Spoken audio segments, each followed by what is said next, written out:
Bonjour à tous, j'espère que vous allez bien. Je suis vraiment ravie de vous retrouver aujourd'hui pour une nouvelle vidéo sur la chaîne et pour un nouveau concept sur la chaîne. Ça fait un moment que j'ai envie de me diversifier un petit peu et ça fait un moment que ça me trotte dans la tête. C'est juste que je me suis jamais lancée, donc voilà, je me lance et comme vous avez pu le voir dans le titre, aujourd'hui on va spoiler à mort, mais vraiment à mort. Donc pour ceux qui n'ont pas lu le livre, passez votre chemin surtout. Je ne plaisante pas, mais je vais vraiment spoiler de A à Z, sans doute en oubliant quelques petits détails, mais globalement je vais vraiment raconter tout ce qui se passe dans le tome 4 de la saga d'Oren. Donc vraiment, je le dis, partez. Ceux qui ne veulent pas savoir, partez. Je fais partie de ces gens qui ont 10 000 sagas en cours et quand c'est des sagas qui durent sur plusieurs années, en fait, j'ai besoin de résumés spoilants. En fait, quand ça fait plusieurs années que je n'ai pas lu un tome d'une saga, mes souvenirs commencent à un petit peu s'effacer, on va dire, et même si ça revient assez vite quand je lis un résumé spoilant, j'en ai besoin. Et je trouve pas forcément de résumé spoilant pour toutes les sagas que je lis. Et voilà, ça va revenir quand je vais entamer ma lecture, mais c'est vrai que je préfère voilà, lire un résumé spoilant, même si c'est que en diagonale. Voilà, bref. Donc j'ai envie de partir là-dessus pour les sagas que j'ai en cours, les sagas que je vais terminer, que je vais commencer. J'ai envie de faire ce genre de vidéo, donc voilà. C'est ma première vidéo avec ce concept-là. Je ne sais pas du tout ce que ça va donner. Je ne sais pas si j'y mêle mon avis ou pas. En tout cas, ce qui est sûr, c'est que, je le redis, je spoil à mort, donc je vous laisse une dernière chance pour partir, ceux qui sont encore là alors que ils n'ont pas lu le tome 4, donc Glow de la saga d'Oren de Raven Kennedy. Partez, mais vraiment partez, c'est votre moment pour partir et ne plus revenir sur cette vidéo. Il y en a plein d'autres sur la chaîne qui sont safe, on va dire, mais alors celle-là, surtout pas. Dernière petite information avant de commencer, je n'ai pas du tout préparé cette vidéo. Ça fait 2 jours que j'arrête pas d'y penser tout le temps, de savoir quel rendu ça va donner, mais je ne l'ai pas préparé. J'ai terminé la lecture de Glow il y a 3 jours, donc la lecture est quand même assez fraîche dans ma mémoire, mais je pense qu'il y a plein de détails que je vais oublier. Il va peut-être y avoir des choses au niveau chronologique qui seront pas exactes, mais bon, globalement, voilà. Du coup, maintenant que j'ai tout introduit, on commence avec le résumé spoilant de Glow de Raven Kennedy. Alors, on remet déjà un petit peu de contexte. On finissait le tome 3 avec l'affrontement entre Oren et Midas dans la salle de réception au 5e royaume. Je fais déjà une parenthèse pour vous dire que je suis plus du tout au clair sur les royaumes. Je ne sais plus qui est souverain de quel numéro de royaume. Globalement, on s'en fiche un petit peu, mais il me semble que on est au 5e royaume. Donc dans la neige, tout ça, tout ça. Bref. Donc, on finissait sur l'affrontement entre Oren et Midas, avec Oren qui protège Slade, donc le roi Ravinger, de Midas, qui veut lui faire porter le chapeau de l'empoisonnement du prince héritier du 5e royaume, en fait, qu'il a lui-même empoisonné pour pouvoir annexer ce royaume. Et en plus, comme ça, faire porter le chapeau à un de ses rivaux, encore mieux. Donc Oren va s'interposer et elle va vraiment dire à Midas que non, elle ne veut plus être sa favorite, que ça n'a jamais été le cas, que elle préfère largement une histoire d'amour avec le roi Putride qu'avec lui. Elle lui demande, entre guillemets, l'autorisation de partir. Midas fait genre, comme d'habitude, que oui, sauf qu'il va l'attaquer et elle va se défendre. Et là, elle va se rendre compte qu'en fait, la créature qu'elle sent monter en elle, qui vient de sa nature de fae, en fait, va réussir à contrôler l'or qu'elle avait utilisé pour dorer la pièce dans la journée, puisque je vous rappelle, Oren, c'est elle qui possède le toucher d'or. En fait, Midas n'a aucun pouvoir et c'est lui qui se sert de son pouvoir à elle. Donc cette vidéo va être beaucoup trop longue. Là, je suis en train de vous parler que de la fin du tome 3. Calvaire, bref. Donc en fait, Oren peut produire de l'or et dorer les choses pendant le jour. C'est d'ailleurs pour ça que la consigne, c'est que personne ne la touche pendant la journée, sous peine d'être dorée.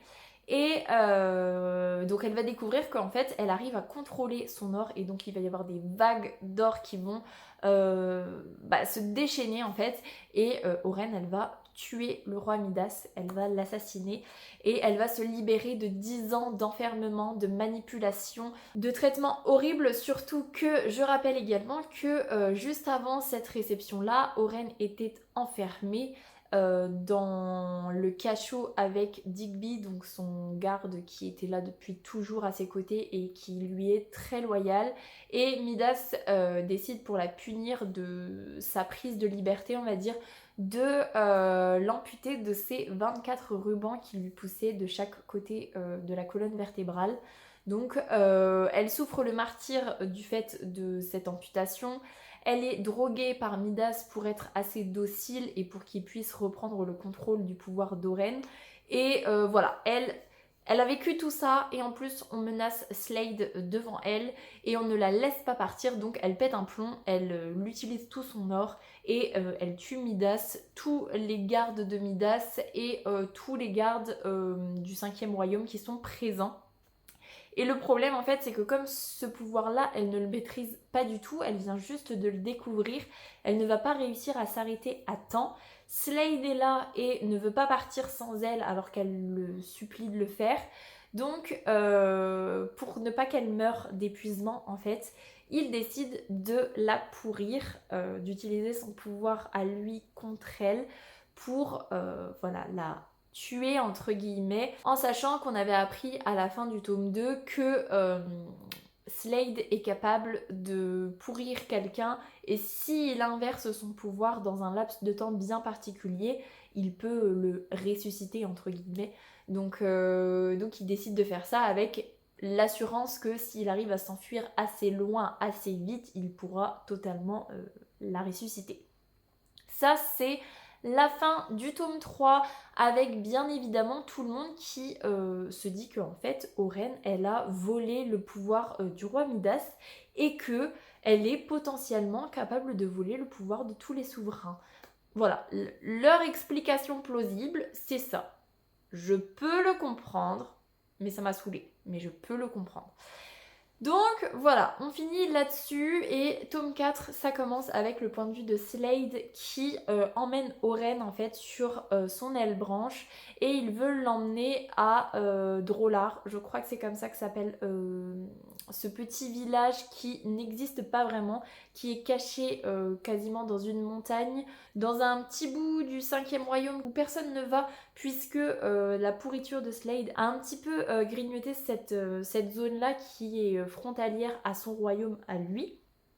Et c'est un petit peu fait exprès pour que personne n'y aille et personne n'aille voir ce village-là qui a une importance capitale pour Slade et son frère. Donc il essaye de voyager le plus loin possible. Il va décider de s'arrêter en chemin parce que le temps s'écoule beaucoup trop vite et il a vraiment besoin de lui retirer cette pourriture avant qu'il soit trop tard. Il s'arrête, il lui retire pratiquement l'intégralité de la pourriture, mais il reste toujours un éclat en Oren qui ne veut pas s'en aller en fait. Peu importe toute l'énergie qu'il va mettre pour lui retirer ce fragment-là, il ne veut pas y arriver.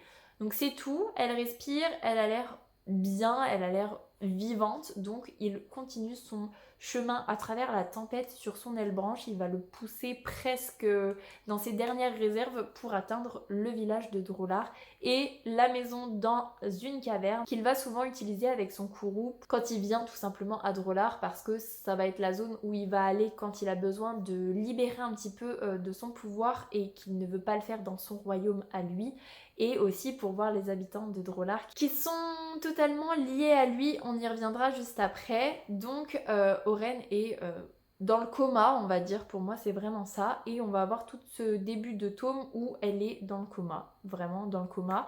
Que ce soit le jour ou la nuit, son pouvoir ne se manifeste pas du tout. Et tout le monde va se rendre compte des sévices qu'elle a vécu parce qu'ils vont voir son dos, ils vont voir cette mutilation qu'elle a vécue. Mais Oren reste toujours dans le coma. Le Kourou de Slade l'accompagne et en fait lui il va demander à ce que son armée qui est restée au 5e royaume soit rapatriée dans son royaume à lui. J'ai d'ailleurs oublié c'est quoi son royaume à lui, bref on s'en fiche.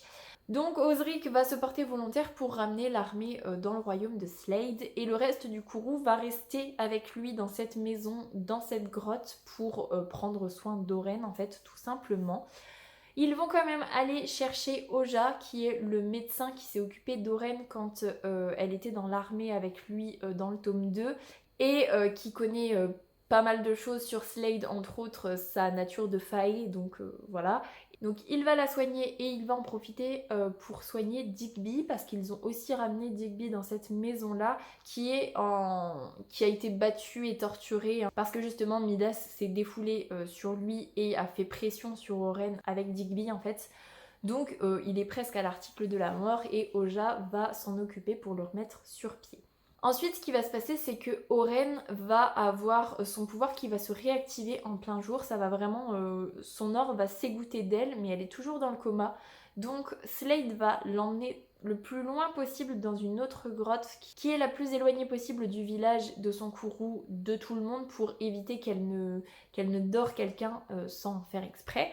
Et c'est là qu'elle va se réveiller, sauf qu'il y a encore cette bête à l'intérieur d'elle qui est sauvage en fait. Elle va attaquer, on va dire, Slade de façon charnelle, on va dire, et elle a envie qu'il lui fasse mal, elle a envie de se punir parce qu'elle se sent coupable de ce qu'elle a fait, parce qu'elle a tué énormément de gardes quand elle a pété les plombs au 5e royaume, et elle s'en veut de ça. Elle ne s'en veut pas du tout d'avoir tué Midas parce que il le méritait amplement, mais par contre tous les autres innocents qu'elle a tués, ça elle s'en veut.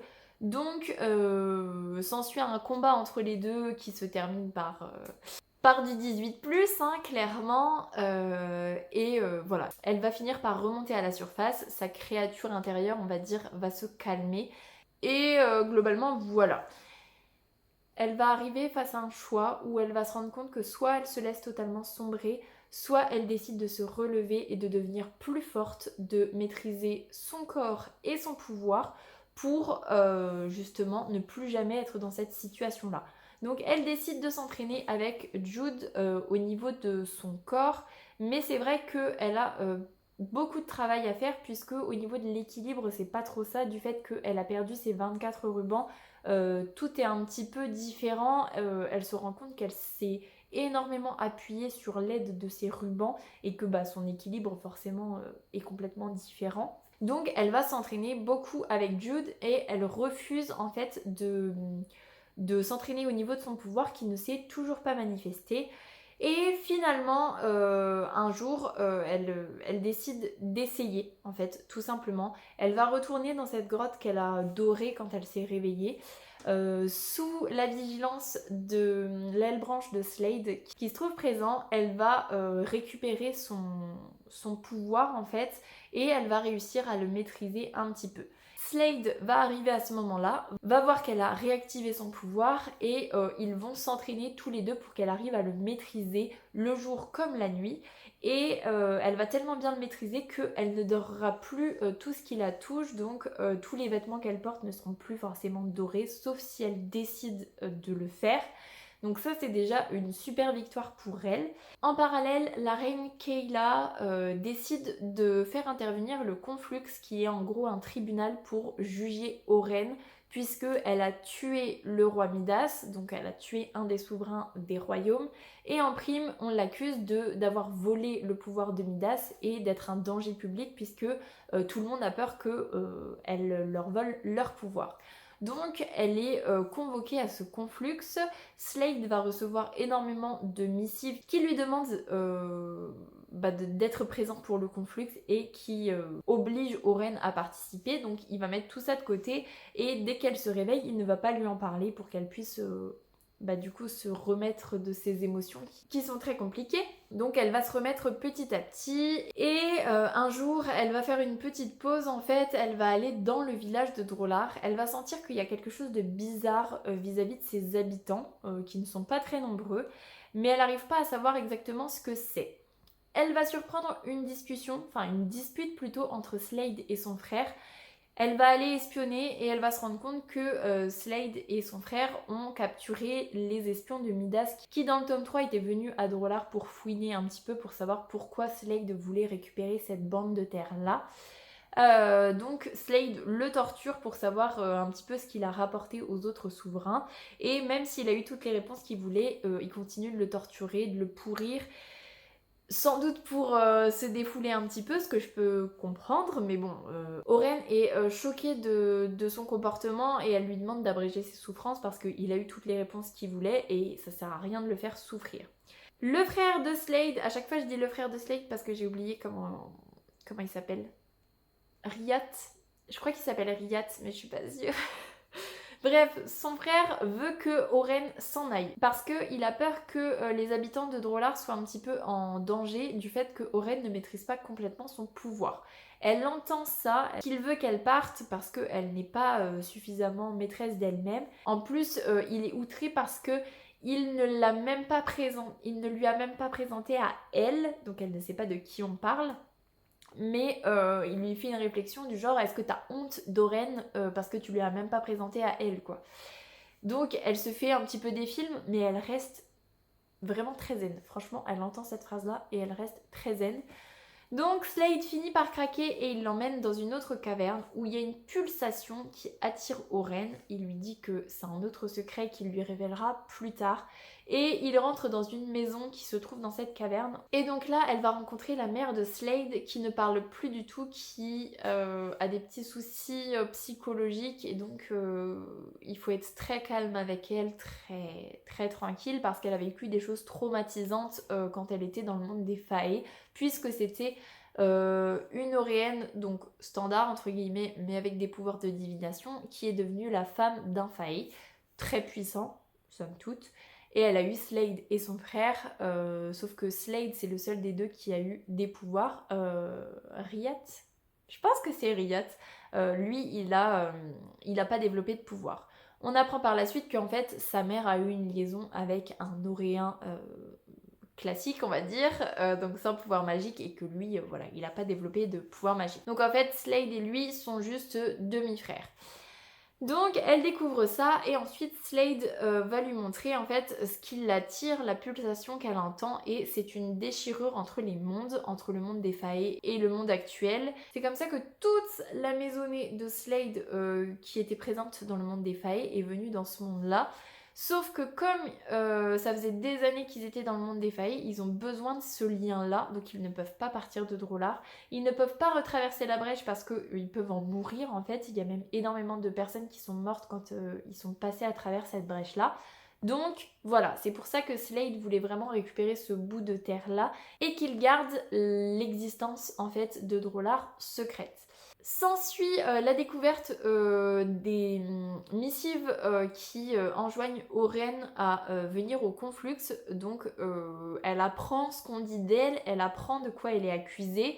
Et Slade est catégorique, ils n'y participeront pas, c'est même pas la peine. Sauf qu'il va y avoir un souci, les cargaisons d'approvisionnement des autres royaumes vers le royaume de Slade ne vont pas arriver, il va y avoir une rupture dans leur contrat puisque comme ils refusent d'amener Oren au Conflux, ils décident de le punir entre guillemets. Ça veut dire que pour Drollar, il n'y a plus beaucoup de vivres qui arrivent et le royaume de Slade, c'est pareil, en sachant que toute son armée, qui est une des plus puissantes des différents royaumes, revient dans son royaume, donc il va falloir nourrir tout ce monde-là. Donc ils essayent de trouver une solution, comment ils vont faire pour résoudre le problème sans participer au Conflux. Et dernière chose qui va les motiver à rentrer chez Slade, en fait, dans son royaume, c'est qu'il va y avoir une missive qui va les prévenir que Manu, le frère de la reine Kayla, arrive en fait dans le 6e royaume. Je crois que ça me revient. Slade, ça doit être le 6e royaume. Il me semble. Arrive en fait dans le royaume de Slade pour essayer de le convaincre en fait. Donc ils doivent se dépêcher de rejoindre son royaume avec les ailes branches, donc ils vont mettre quelques jours avant d'y arriver. Oren va découvrir le château de Slade, va découvrir le soleil parce qu'elle a vécu depuis 20 ans dans un pays où il fait froid, où il y a de la neige tout le temps, et elle va redécouvrir le bonheur d'être dehors au soleil. Elle va aussi se rendre compte qu'on dit d'elle que c'est une fille facile en gros, qu'elle passe d'un roi à un autre, qu'elle a volé le pouvoir de Midas, chose qu'elle ne savait pas du coup. Donc elle va se sentir vraiment très mal. Et en parallèle, vraiment, elle veut en fait participer au conflux, elle veut essayer d'arranger les choses parce qu'elle se sent coupable, elle se dit moi je vais pas y aller, on va me protéger du conflux et tout le peuple de Slade va en pâtir et va mourir de faim. Donc elle qui est foncièrement altruiste, elle peut pas accepter ça. Slade est catégorique, elle n'y participera pas et Manu va la prendre un petit peu à part en lui expliquant que le conflux, elle peut faire des recherches, hein, depuis des décennies en fait, c'est une sorte de grand spectacle et on va un peu lui taper sur les doigts mais elle risque pas grand chose. Donc elle a vraiment envie d'y participer parce qu'elle se dit si c'est vraiment juste ça, je vais pas laisser mourir un royaume qui va en plus se retourner contre Slade parce que quand il se rend compte de pourquoi est-ce que y a une pénurie alimentaire, voilà, ça va se poser souci. La dernière soirée où Slade est censé donner sa réponse définitive, il va faire en sorte que Oren soit endormi à ce moment-là. Il va aller donner la réponse négative. Il va devoir aller dans la caserne, donc laisser Oren dormir en fait. Et quand elle va se réveiller, elle va se rendre compte que ça fait 1 heure que la discussion est terminée, que Manu est reparti, très certainement énervé. Elle veut essayer de le rattraper et elle réfléchit en fait en allant se balader dehors. Elle va rencontrer Rissa qui est arrivée en même temps que l'armée de Slade avec Osric. Et en fait, elles vont se faire attaquer. Rissa va se faire poignarder dans le cœur et Oren va être droguée et enlevée par Manu qui veut l'emmener au conflux. Je fais une petite parenthèse, j'ai oublié de vous dire que Rissa et Polly avaient été récupérés par l'armée de Slade et ramenés dans le 6e royaume. Du coup, Rissa et Osric ont un petit crush, même un gros crush ensemble. Il y a eu juste un bisou, mais il y a vraiment une tension terrible entre les deux. Donc autant vous dire que quand Osric se rend compte que Rissa s'est pris une dague dans le cœur, il est dévasté et en fait Oja va se rendre compte que le cœur a été manqué de peu. Comme on a laissé la dague en place, elle n'a pas fait une hémorragie mais que globalement elle est entre la vie et la mort. Donc pour le point de vue de Rissa, on va s'arrêter sur le fait qu'il va essayer de l'opérer pour essayer de la sauver mais on ne sait pas si elle va survivre ou pas. Ma supposition, c'est qu'elle va survivre parce qu'il faut absolument qu'il y ait une histoire entre Osric et Rissa. Absolument. Bref. Donc Oren se fait enlever par Manu et il va y avoir un petit décalage le temps que tout le monde se rende compte de ce qui s'est passé. Ils vont prendre de l'avance. Slade en plus, fou de rage et de désespoir, va partir sur son aile branche un petit peu comme ça, avec juste les vêtements qu'il a sur lui et du coup pas trop de provisions et c'est plusieurs jours de vol. Donc pas évident. Oren est droguée tout du long du trajet, donc elle ne se rend compte absolument de rien et elle va se réveiller dans une cellule où il y a la reine du 2e royaume qui a le pouvoir de faire souffrir en fait et qui est en gros la chef de la confrérie de la tempérance, un truc dans le genre, où on essaye d'expier les péchés par la douleur, tout ça. Et pour elle, c'est une voleuse, une menteuse, une traîtresse, elle a volé Midas, elle a menti, c'est vraiment quelqu'un de horrible, on va dire. Et elle va la faire souffrir énormément et avec son pouvoir de souffrance, elle empêche Oren d'utiliser son pouvoir. Donc en plus, elle est... voilà. C'est tout, elle va essayer de la purifier un maximum et elle va l'emmener au conflux. Slade, en parallèle, est en train d'essayer d'arriver, mais ça prend du temps. Donc elle se retrouve au conflux, donc dans une arène où elle va être enfermée dans une petite zone avec des piliers. Il y a des runes au sol qui vont faire en sorte de montrer son pouvoir en fait, mais elle n'aura plus aucun contrôle sur son pouvoir. La reine Kayla, elle fait entendre la dernière discussion entre Oren et Midas. Elle va retirer quelques bouts de la conversation pour que vraiment on n'ait que le fait que Midas ait voulu la laisser partir, mais qu'elle l'a attaquée et qu'elle l'a tuée et qu'elle a bien volé son pouvoir. Donc tout le monde est conforté dans l'idée qu'elle est coupable. Et en plus, comme son pouvoir est en train de sortir d'elle, en gros, il y a son or qui monte de plus en plus dans ce petit habitacle, on va dire. Ils vont se rendre compte qu'il y a de la pourriture qui sort en même temps que son or, du fait du petit morceau de pourriture que Slade a laissé à l'intérieur d'elle sans pouvoir faire autrement. Donc ça va encore plus rajouter une preuve comme quoi elle est capable de voler les pouvoirs des autres et que là, voilà, c'est la preuve qu'elle a volé aussi le pouvoir de pourriture de Slade. Donc le jugement est rendu, elle est condamnée à mort et il faut que ce soit immédiat. Il y a des soldats qui l'entourent avec des épées, ils sont tous en train d'essayer de la poignarder au moment où Slade arrive enfin. Après moult péripéties dans son voyage, il va pourrir les épées des soldats qui sont là pour exécuter Oren. Il va les pourrir aussi eux, il va être dans une colère monstre et en fait il va se retourner contre les monarques des autres royaumes. Le roi du premier royaume qui a condamné Oren va faire appel à son fils qui va mettre un bouclier qui va protéger et les rois et les reines des royaumes et Oren dans sa cage. Donc Slade se retrouve vraiment en dehors de chaque zone. Oren continue de perdre son pouvoir par tous les pores de sa peau et ça commence à vraiment monter et en définitive on comprend qu'elle va se noyer dans son or. Slade menace, en plus tout le monde sait qu'il est largement capable de pourrir tout le monde, il est dans une rage folle, mais il n'arrive pas à briser les deux boucliers, les deux zones protectrices. Finalement les autres se rétractent, ils ont trop peur de Slade, ils demandent au roi du premier royaume de mettre fin aux deux boucliers et de libérer Oren, sauf que comme il a trop poussé son fils n'a plus du tout de contrôle sur les deux boucliers et n'arrive pas à les faire tomber. Oren commence vraiment à être très mal en point, Slade panique totalement et il se rend compte que la seule façon de sauver Oren, c'est une nouvelle fois de fissurer les mondes. Donc il va créer une brèche à l'intérieur de la cellule d'Oren, on peut dire. Donc il va faire une nouvelle brèche et il va demander à Oren de passer pour qu'elle retourne à Anduin, donc le royaume des failles. Donc après un dialogue très triste où ils se séparent, mais où ils se promettent de se retrouver même dans des mondes différents. Oren décide de passer cette faille pour se sauver en fait, et Slade qui est complètement au bout du rouleau niveau énergie et pouvoir stoppe tout, la brèche se referme et il n'y a pas moyen de retourner auprès d'Oren par cette faille.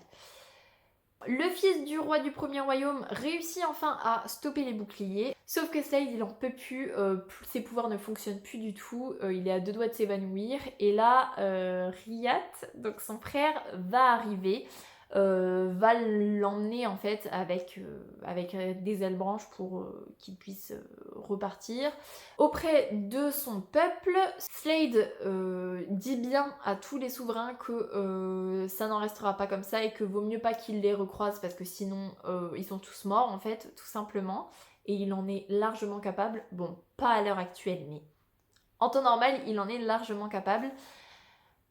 Et en fait, sur le chemin, il prévient son frère, il lui dit « Mais non, non, non, moi je retourne pas dans mon royaume, je veux retourner à Drolar auprès de la faille pour traverser la faille et retrouver Oren dans le monde des failles. » Sauf que quand il arrive à Drolar, la faille est refermée, tous les villageois ont disparu et il n'y a plus rien. En parallèle de ça, depuis tout le début de ce que je vous raconte, on a le point de vue de la reine Malina, donc la femme du roi Midas, qui est partie en exil parce que son peuple s'est retourné contre elle. Elle va au 7e royaume, c'est le royaume qui faisait le lien entre le monde des failles et le monde actuel en fait. Et quand le monde des failles a décidé de fermer le pont en fait qui reliait les deux mondes, le 7e royaume a été entre guillemets un peu perdu. Donc son voyage, son exode l'amène au 7e royaume où elle va rencontrer deux frères qui sont capables de restaurer le passé et de créer de la nouveauté. Donc ils lui disent que comme elle c'est une descendante royale de sang pur, entre guillemets, même si elle n'a pas de pouvoir, on lui dit que ils vont l'aider en fait à devenir la souveraine du 7e royaume, en gros, qui vont l'aider à avoir des pouvoirs pour que vraiment elle puisse devenir une souveraine reconnue en fait et redonner toute sa noblesse au 7e royaume. Il y a un rituel qui se met en place, sauf que ça va fonctionner pour elle puisqu'elle va avoir des pouvoirs liés à la glace, puisque de toute façon c'était la reine froide, donc voilà, ça reste en lien. Mais c'est surtout qu'il la trompe un petit peu puisque le pont entre les royaumes est restauré et on entend les faées qui commencent à se déverser sur le monde qu'on connaît en fait. Et voilà, ça se finit comme ça. Voilà, ça se finit juste comme ça. Cette vidéo va être beaucoup trop longue, je pense que j'ai oublié moult détails, mais j'ai dû vous faire un résumé quand même assez complet des choses importantes. La fin est folle parce que j'ai trop envie de savoir ce qui va se passer à Anwin. J'ai trop envie de voir comment Slade va la rejoindre. J'imagine qu'il va passer par le pont. Mais il va y avoir aussi sans doute la guerre entre les Fae et les humains standards, on va dire. Voilà, ça promet des choses de folie, vraiment de folie furieuse. Et j'ai préparé la vidéo sur les sorties du mois d'avril tout à l'heure et je me suis rendu compte que le tome 5, donc c'est Gold, va sortir au mois d'avril. Donc, je vous en reparle très prochainement, je pense. Du coup, je vais m'arrêter là-dessus. J'espère que ça va rendre bien. Je pense que cette vidéo va être très longue, mais en même temps, il y avait beaucoup de choses à voir. Et je me rends compte que faire le résumé complet d'un livre, ça prend quand même énormément de temps. J'espère que c'est une vidéo qui va vous plaire. J'espère qu'elle va vous être utile surtout parce que c'est vrai que quand on est dans des sagas, moi je trouve que c'est quand même trop bien de pouvoir se remémorer tout ce qui se passe dans le tome précédent. Donc voilà pour Glow, donc le tome 4 de la saga de Doreen de Raven Kennedy. N'hésitez pas à venir me dire en commentaire ce que vous en avez pensé, si ça vous convient, s'il faudrait que j'améliore certaines choses, parce que c'est le début, parce que je tâtonne et parce que j'ai besoin de vos retours pour savoir comment améliorer ce format de vidéo. En tout cas, je vous laisse là-dessus. Je vous souhaite une très belle semaine, de très belles lectures et je vous dis à la semaine prochaine. Salut!